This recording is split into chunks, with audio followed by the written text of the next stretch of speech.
Dr. Schernikau, let's start with a general question. In your opinion, what are the biggest misconceptions about electricity generation among the general public and decision makers in the West today? That's a good question. Electricity, probably the biggest misconception about electricity, actually electricity is not a product, but it's actually a service. But when you think about it, the discussions and the reporting is largely about kilowatt hours or about kilowatt. But it's actually not that. It's really having the kilowatt hours available 24/7, 365 days. And that means you have to look at the entire electricity system. They're much different than just counting kilowatt hours or installed capacity kilowatt. Okay. But what does it mean? Why do you think we don't understand it? Because when I see the whole discussion about coal, gas, nuclear, wind and solar, people talk about how much it costs. And this cost metric is very important because we continuously hear in the press that wind and solar are the cheapest. In fact, they're almost free. And it's correct that marginally 1 kilowatt hour additional from the sun is free. But the fact is, the more solar you have in the system, the more expensive it becomes. And this is kind of the misunderstanding. It's like, you have a very free resource, sun, and how come that is actually increasing the cost of electricity? Yeah. And this is exactly because when you look at 1 kilowatt hour additional, it's almost free from sun. But electricity is not the kilowatt hour. Electricity, for us to use it, is a service. That means it needs to be available all the time. So in order to make this kilowatt hour available for use, you have to do a lot of stuff with it. You have to overbuild. You have to have short-term battery or storage. You have to have long-term storage. You have to have transmission integration and transmission grids, large complex systems. You need to have backups, backup power station. When you put all this together, suddenly it becomes expensive. Despite the kilowatt hour being cheap, the electricity that you and I use becomes expensive. So when they tell us that wind and solar will bring electricity prices down, they're not telling the truth, or this is not the whole picture. It's a wrong statement. I wouldn't say it's not the truth. It's maybe people just don't know. I mean, I didn't know this. I had to learn this. It's a bit more complex than it's not as simple as buying a car. The car is cheap, I use it, right? No problem. But electricity is not a car. Well, let's take the buying a coffee at Starbucks, right? The cost of making that coffee at Starbucks is minimal, and yet it costs me a lot of money because it's a service, right? It's a service that I go. It's an experience I have that gives me value. It's not just the cost of the coffee. Well, if I buy a Starbucks mug itself, of course I can buy the mug on Amazon, I can buy it in China, I can buy it anywhere. It's just a product, right? There's not a service. Yeah? And the same electricity. So it is correct that when people say that wind and solar is the cheapest, it is true and it's not true. It is true marginally, the kilowatt hour from solar or wind may be cheap, but it actually increases the system electricity cost. That's the most important thing. So why does it do that? How come the electricity cost, actually the whole cost rise? What is the reason for that? So the fundamental issue about wind and solar is that it's not available all the time.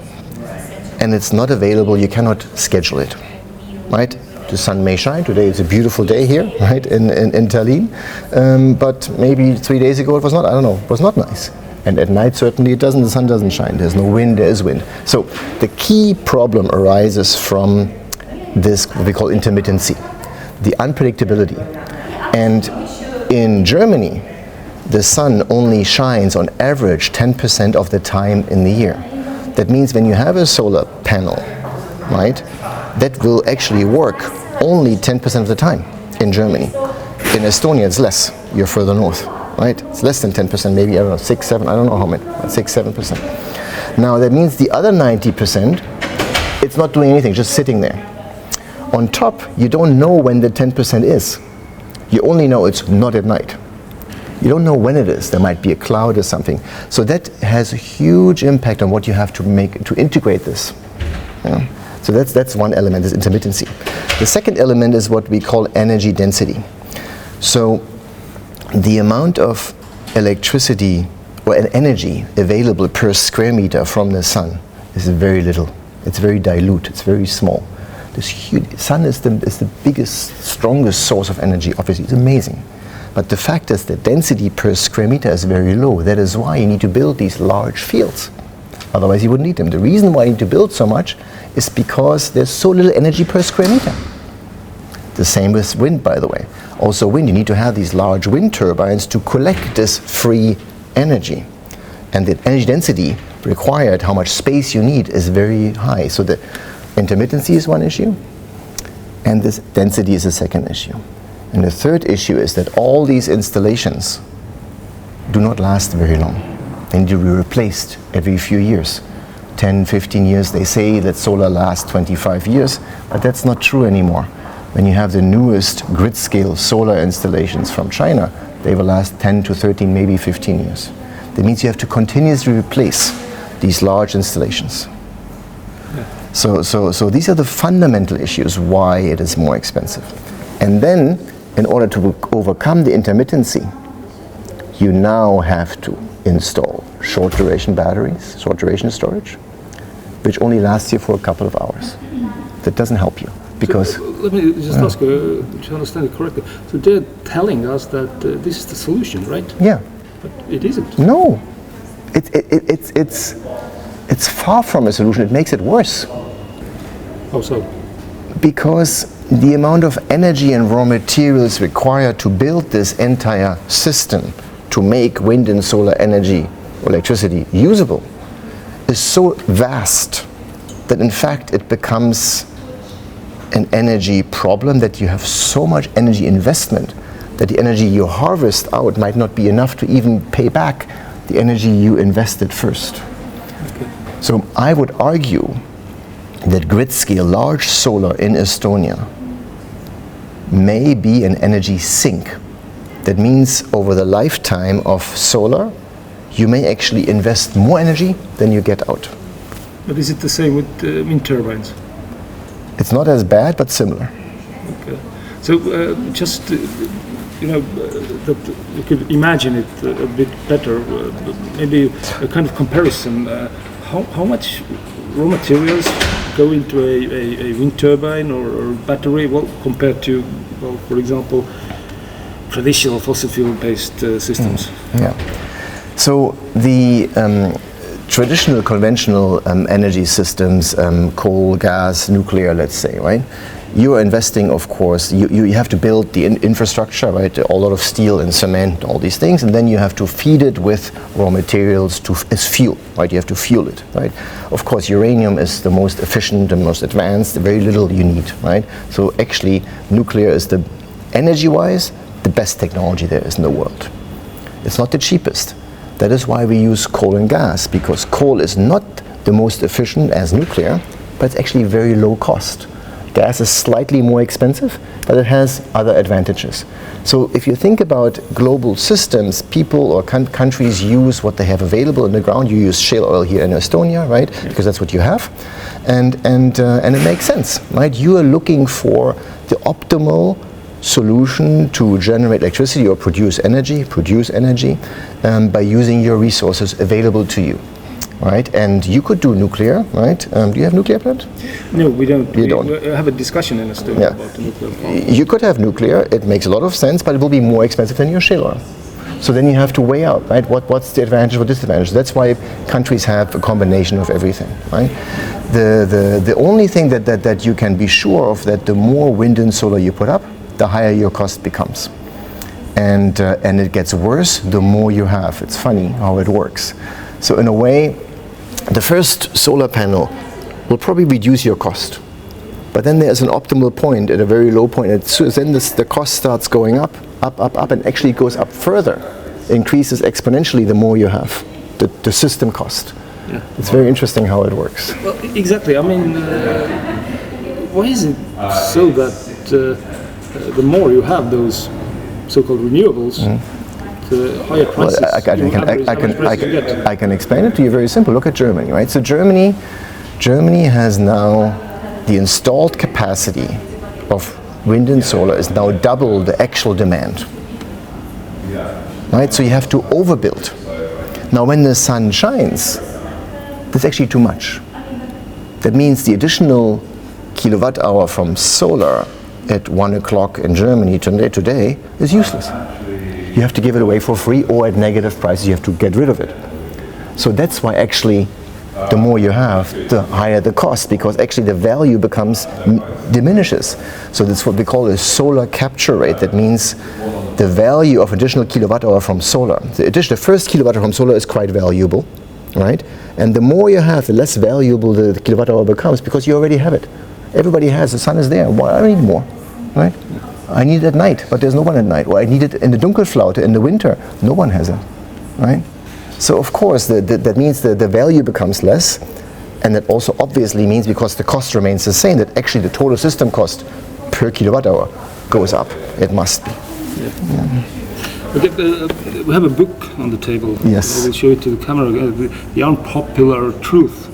Well, this is a book by you and your colleague, and one thing you emphasize in there is that the total cost and environmental impact of electricity generation technologies must be considered, and this is what we have been talking about here as well. So what is your opinion? Why is it not being done? Obviously it isn't being done, it is not considered.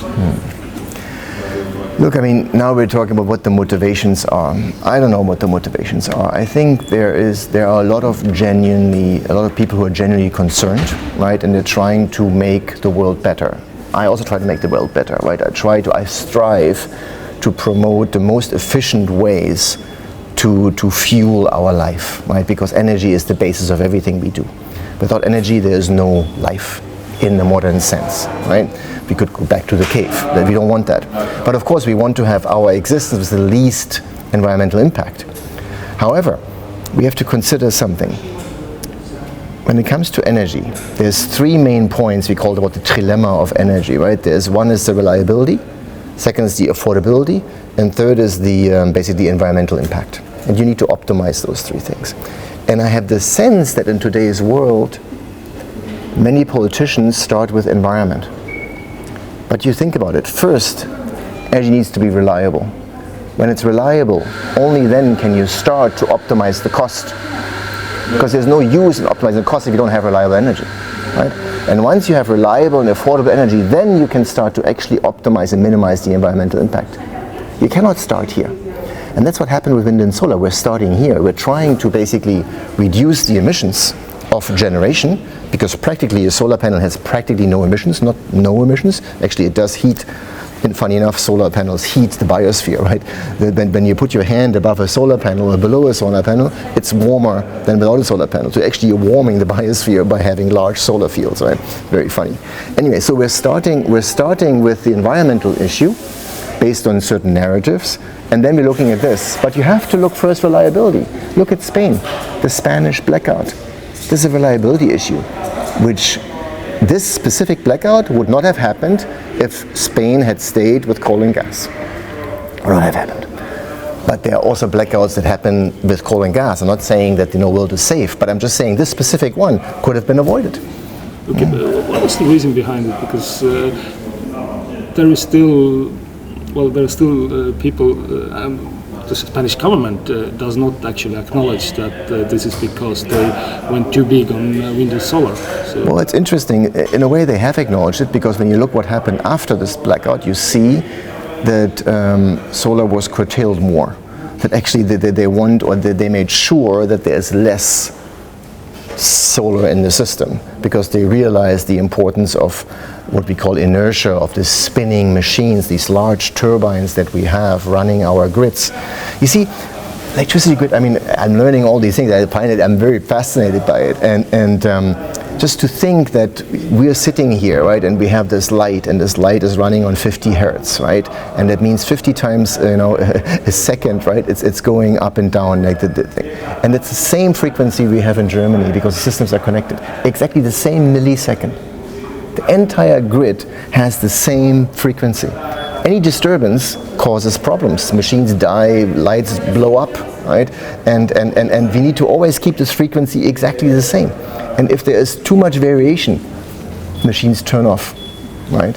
And this complexity of electricity, that's why electricity is not a kilowatt hour. Electricity is a service to keep this frequency stable all the time, 24/7, every single day in a year. And that is not just, oh, I'm going to generate some solar power and I'm going to have a battery and I'm going to charge my car and I'm independent, fine. It doesn't work like that. Yeah. In theory it did, if you were truly off the grid. So if you at home have solar and battery, zero grid connection, be my guest. But you cannot afford that, because how do you get through the winter, how do you get through the night? Right? Yes, of course. About those batteries and storage capacity, I mean, we are kind of, I think regular people are also thinking that, okay, maybe this is the solution, we store the energy generated by the solar panels, by wind, but how big should the battery be to, I don't know, to be able to provide electricity for a city like Berlin? So let's just take Estonia. Estonia, if I'm not mistaken, I think you have, your peak power is maybe, is it 1.5 gigawatt or something? 1.5 gigawatt, whatever, 1.5 gigawatt. So that means if you want to store that energy for 1 hour, you would have 1.5 gigawatt hours of battery required, assuming it would work 100% efficient, which it doesn't. Batteries work 70 to 80% efficient. But assuming it does 100% efficient, you would need 1.5 gigawatt hours of batteries for 1 hour of storage. Now, in order to build this 1.5 gigawatt hours of battery, you would first have to invest 450 times as much energy to build these batteries. So each 1 gigawatt hour of battery capacity first requires an investment of energy of 450 gigawatt hours of electricity, because you need to mine the raw materials, process raw materials, you need to transport it, you need to upgrade it, you need to manufacture, and all those things 450 times.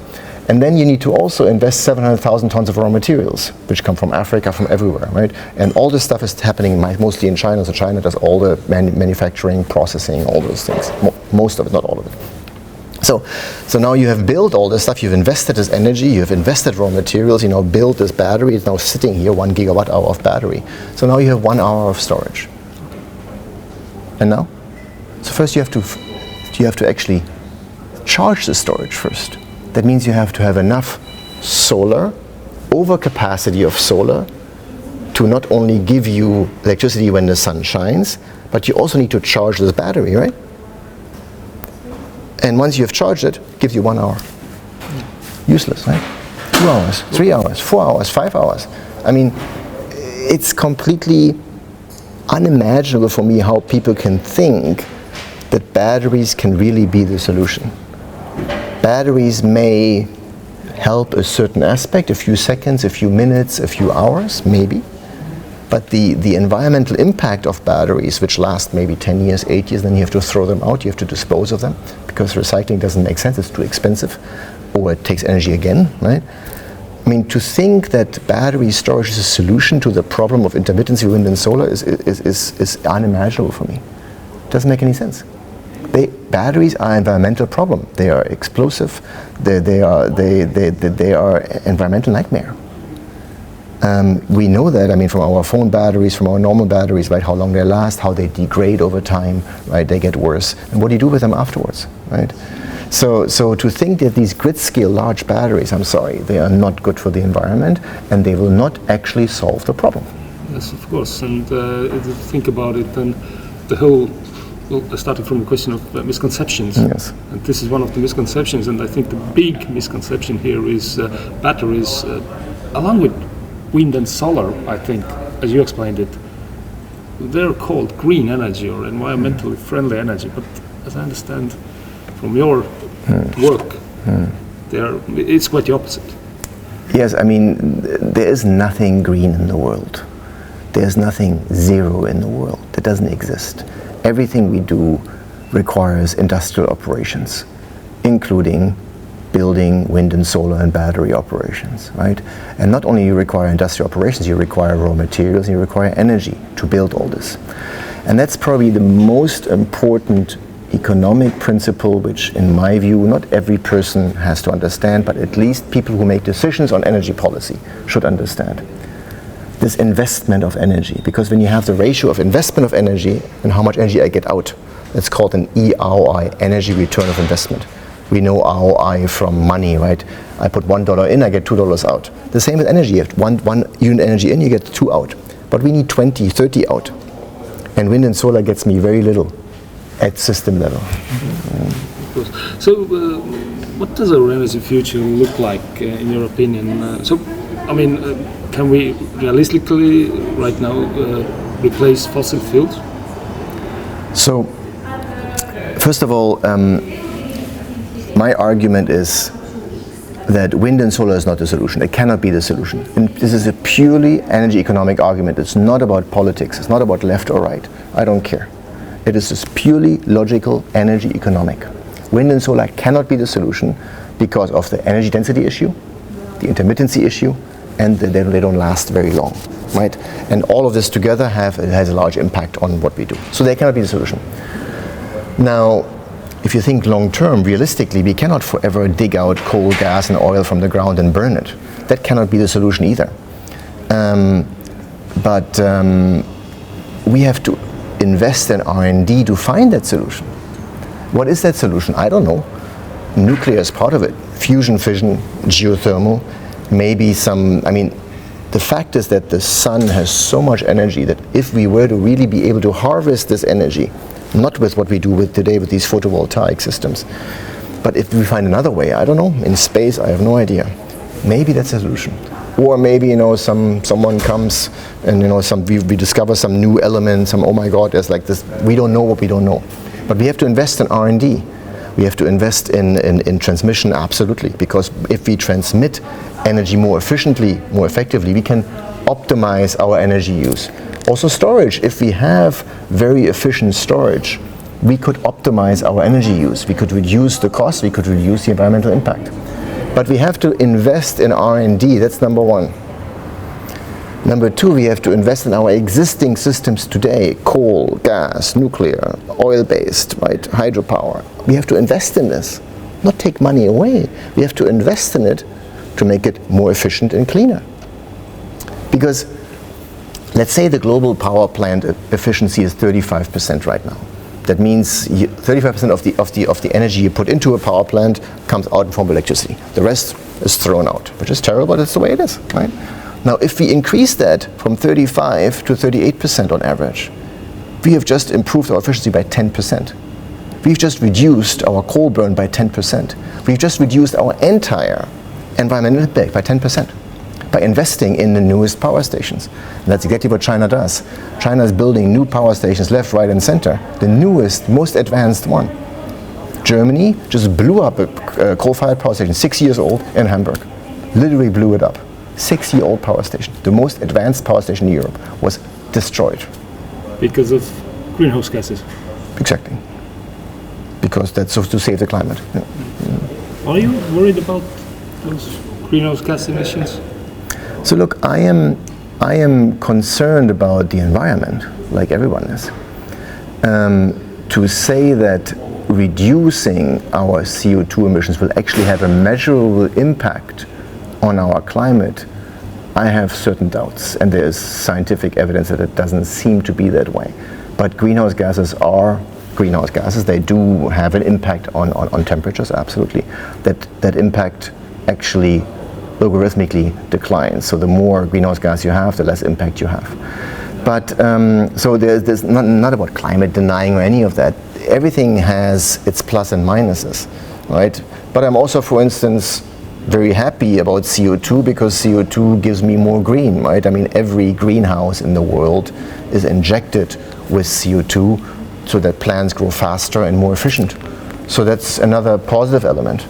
But again, for me, the energy discussion is not about the climate discussion. The climate, you can have specialists calculate all those things, make complex models, fine.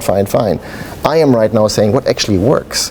If we want to make a difference to our environment, we should actually have something that's affordable and reliable with the least environmental impact. That's my concern. Yes, of course. And in the EU, in Germany and in Estonia as well, we're more concerned of the other end, like you pointed out. But I've always thought that at one point you have to, you hit the wall of realism with your policies. But it hasn't happened. So you're a smart person. But things have changed, right? I mean, the world of energy is changing. The world of finance is changing. You see that 5 years ago things were very different. But the political establishment in the EU still pursues those goals. So it's kind of irrational, isn't it? Look, I mean, energy has always been misused by politicians for hundreds of years and for centuries, actually. Like access to energy, and energy has always been misused, right? My main misunderstanding is, I just don't understand why the political left would not support low energy cost. Because actually, when energy costs go high, the ones who are rich don't care much, but the ones who are poor, they care. So shouldn't the politically left be more interested in low energy cost? So I think when this understanding about wind and solar not actually reducing the cost but increasing the cost, when that comes better, in my view the political left should jump on it. I'm like, oh my God, I didn't realize this. We didn't understand how it works. We thought it's cheap, it's actually not cheap. That means if it's not cheap, that means who is hurt more? It's the not so affluent people who are hurt. It's the developing nations which are hurt, right? When you understand that wind and solar increases the cost of energy, when you understand and fully understood this, your entire energy policy will change. And how much, I mean, Europe is giving money to Africa to destroy coal and put in wind and solar. Would they continue doing that if they knew that actually that increases their energy costs? That means that makes the poor poorer. Well, it kind of seems absurd, but you have to think at one point maybe it's deliberate. But okay, this is something that I have never understood, this policies around Africa. But I mean, at one point, we are a civilization dependent on energy, and our economies, of course, cannot work without it. So at one point, we already talk about European deindustrialization. So if we continue this path, what do you think will happen? I mean, that's exactly what I also mentioned in the book, right? I am worried about what I call energy starvation. If we continue this path, we're literally starving the world of energy. We're starving our economy, our society of energy. Now, since this push into wind and solar is primarily a European one, despite China having also put up a huge amount of solar, we can talk about China if you want to. Right now, Europe is putting itself into a disadvantage compared to America or Asia. And that has an economic impact. And the more you go on wind, solar, hydrogen, and batteries, the worse it gets. So that's not the solution. And I think this has to shift, right? There has to be a shift and like an awakening to like, guys, let's go back to just the basics. It's all simple energy economics. It's not complicated. You just have to think about it, right? And then you realize, okay, oh wow, it doesn't matter what your view is about, the environmental issue side. This is just pure energy. Without affordable, reliable energy, there is no industrial activity. You're not competitive in today's world. Companies will move out. I mean, it's already happening, right? Why? I mean, how, as an industrial operation, like say Mittelstand, in Germany, when I speak to the CEOs, and they have to invest, okay, I'm going to have to invest into a new manufacturing facility in 10 years. I have to prepare now because it costs a lot of money. I have to start saving money, get financing, make schedule for the next 10 years. But this CEO or this owner doesn't know where the electricity comes from, and he or she doesn't know what it will cost. So will this person invest in Germany, or will this person say, you know what, let me look at investing somewhere else, which costs actually less. I'm more secure. I have government support. I know where my energy is coming from. I can plan. Exactly. So how are larger or medium-sized companies supposed to invest in industrial operations? So okay, we can all do service, we can all service ourselves, yeah? And we can all, you know, go to the museum and do sports and all those things, but the industrial operation goes somewhere else. Is that what we want? Cannot be.